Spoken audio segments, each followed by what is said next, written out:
Okay, so I'm not gonna do any editing on this. So these are render settings that you should do. Basically, it's when you I forgot to change when you press F12 or this button up here, render, and then render image. And when you do that, it will render your image based on where your camera is. You can look up on Blender Manual on how to, move the camera. There's many tutorials of that. So let me tell you on the settings I use when I render things. I'm sorry if I'm like itching my nose. It's just freaking cold in here. So of course we use cycles because we're using cycles. You don't need to change supported to experimental. We'll talk about that later in part 4. Now here, device. By the way, to another guy in the comments, if you really cannot find like that area, just click your shoe model, make sure you're in object mode, click your shoe model, and it's right here, object data properties, and then you change the L in the vertex groups. It's right here, okay, to whoever that guy was. Anyways, from here, don't worry, online school. Device. If you have a GPU, you should always like change from CPU to GPU compute. Now, for me, you can see that it has gone faded. You can see that it's gone a bit transparent. The reason of that is because my GPU is outdated, so I cannot use my GPU, and that's why I'm using my CPU. Next, the integrator. I don't really see a use in changing this. Well, not yet. So I just keep it on path tracing. Render 128 is alright, but I like using 150. You can use 200, you could use 300, you could use 500 or 600, you can use 1,000, you can use how many samples where it looks like that's the maximum.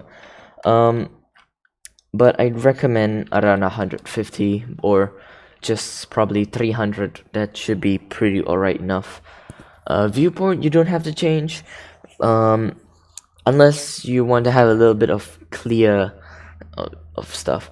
Oh, it even says here number of samples to render the viewport unlimited if 0. So yeah, you can put it to 0 and it can render infinitely. If I zoom all the way out, yeah, it just goes on infinitely. So yeah, you can put it on 0 if you want. Yeah, sure, yeah, do that. Put it on 0. Turn on adaptive sampling. I don't really change the default values. Denoising. Oh yeah, this is a new thing. This is in 2.9. You won't be able to see this if using the older version. Yeah, I switched to 2.9.1. You see right down here. Whoops. See down here, 2.91.0. And we have viewport denoising, and it works pretty well.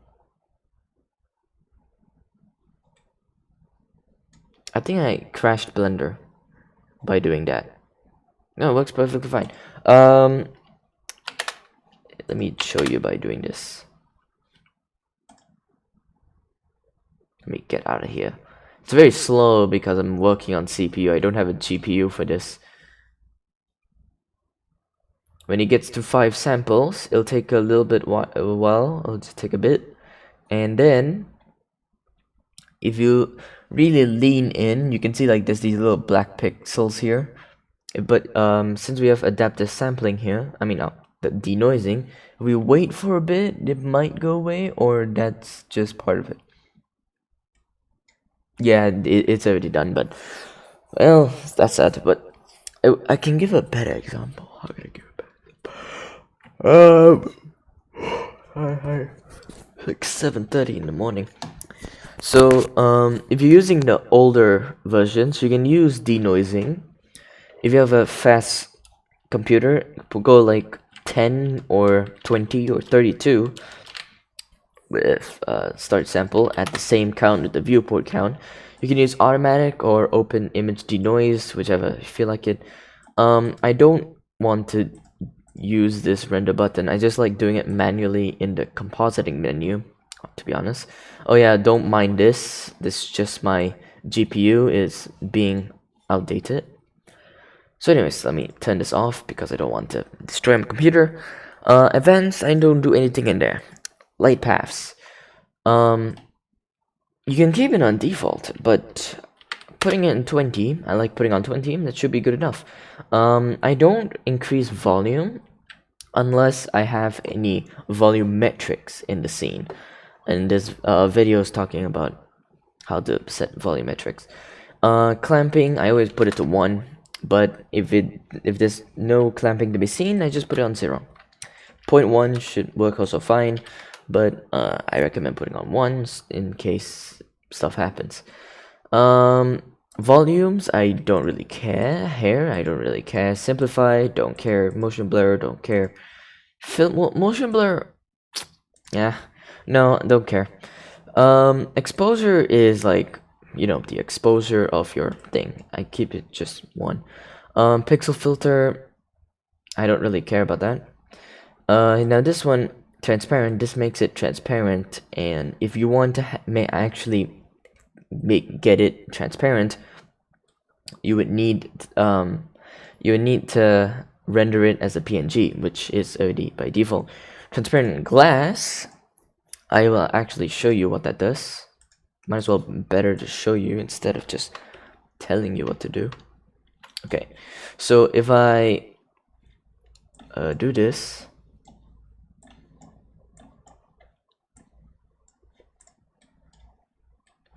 here, you can see that some parts of this glass is going transparent, especially if I look straight on. You can see, like, if I look straight on, it looks transparent. Well, not really transparent, just partially. And oh man, this looks really weird, not gonna lie. Holy shit. So this looks like freaking 4-dimensional. Okay, so if I put the IOR lower and lower, you can see that it's starting to get transparent to the point where, yeah, now it's completely transparent. Well, actually not a bit, it's 1.1. So if I put 1, it's basically transparent now. Yep. Oh wait, no, not yet. Okay, put this to white. And now it's transparent. If I just lay enough samples, then yeah, there you go. It's transparent, you cannot see it anymore. It's, yeah, it's now blended with the environment. Yeah, there you go. Can't see it anymore. So transparent glass allows it to be, you know, glass, to be transparent with the background. You can increase roughness. I think it's transmission roughness the one I want.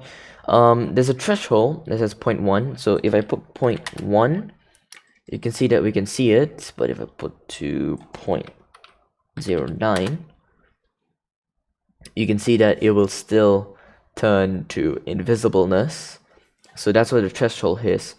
It's like if the glass goes past this point, we won't make it transparent. Hi, what? Anyways, moving on from there, let's put this back to normal.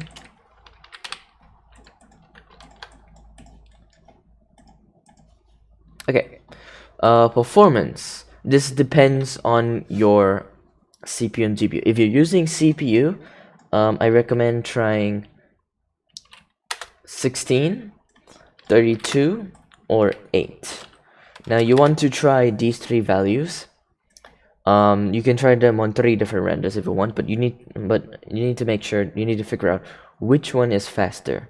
So you can try on this cube, for example.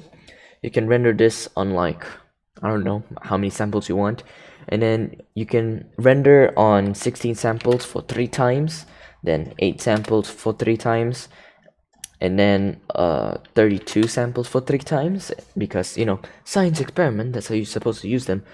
Yeah, this is when school is important, man. For my computer, 16 is better. Now for GPU, I think 256 should work pretty fine. GPU needs a lot of space. 256 or 512. Anything, these two could work. Or your GPU could also work with, what is it? 212, 256, 128, 128. Some GPUs can use 128, I think. But try, you just experiment 512, 256. Figure out which one works faster. Alright, I'm gonna change this to back to 16. Progressive refine, what that basically does is it renders your scene just like the viewport. So basically what it does, it renders one entire thing, and it's to help you spot any mistakes that you've accidentally made. So if you did a lot of things and you want to do a test render to see if everything's working fine, do progressive refine, and that's so you can save your time, because you can see if I have progressive refine on, you can see that it renders everything one by one per sample. You can see it's doing sample by sample, just like in the viewport. But if I turn it off, you can see that it takes its sweet time to render the thing, and it gets frustrating when you spot a problem like on the top left corner, because that part, this right here where I'm hovering my cursor, this is the last place it will render, and it will take a long time, and it can get pretty annoying. Spatial splits, yeah, you can turn it on. You can see that it's obviously a bit faster now. But I do not, if you don't have enough memory, if your computer has enough memory, you can turn on spatial splits if you have some really heavy scenes. But if you don't have enough memory, spatial splits can absolutely crash Blender, and it's stupid. For final render, if you're gonna be doing a bunch of test renders, then I recommend having safe buffers, which will turn off progressive refines. You can have persistent images or safe buffers. Safe buffers saves memory. It saves memory. So you can turn those two on, but of course you have to turn off if you want to check some stuff. And pixel size. This depends on, like, if I let me actually go on a heavy scene. I need to find a heavy scene. Let's go on Star Splatfist rerun. I know what that thing is. Wait. This Blender file was actually supposed to be part 4. I am being honest. This was supposed to be part 4, but yeah, you can see that Blender has. Yeah. Look at all this. This is supposed to be part 4, but don't care. It's cancelled. It's cancelled. So you got nothing to fix that. Okay, where's the camera? Here it is. I'll zoom out. I'll turn on render regions. You should always turn it on, render regions. This is so that it'll only render what's inside this region. So it's in this printer area. Click on that. You can also change the resolution here. Here I put it to 720 so that it goes faster. Now don't mind these old settings. These are just old settings. But you can see start pixels are set to 200. Originally it's 64, but if it's set to 200, you can see that it's gonna take a while. You can see that the pixels are, they're quite spread out. But if I put there, it looks very grainy. This looks like the pixels are really large. And you might think, okay, if we put it to, smaller, the pixels should be smaller. Well, that's not the case, because if you look here, let it update stuff.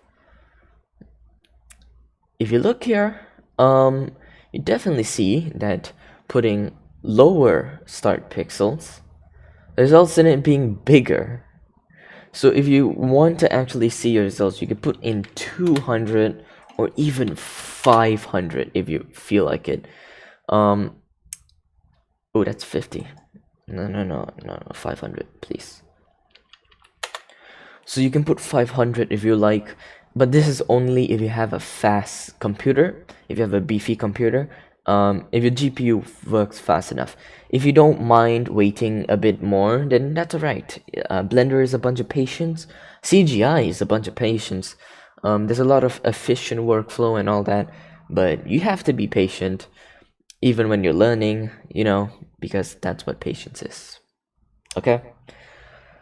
Bake, this one's for baking textures. I don't understand freestyle. Yeah, see, this is, look at that, it's just all clear already.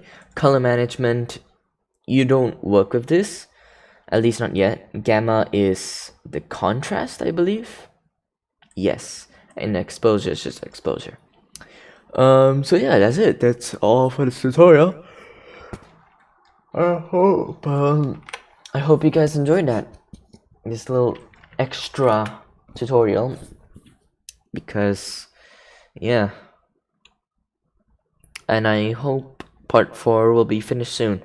Well, part 4 won't be finished very soon.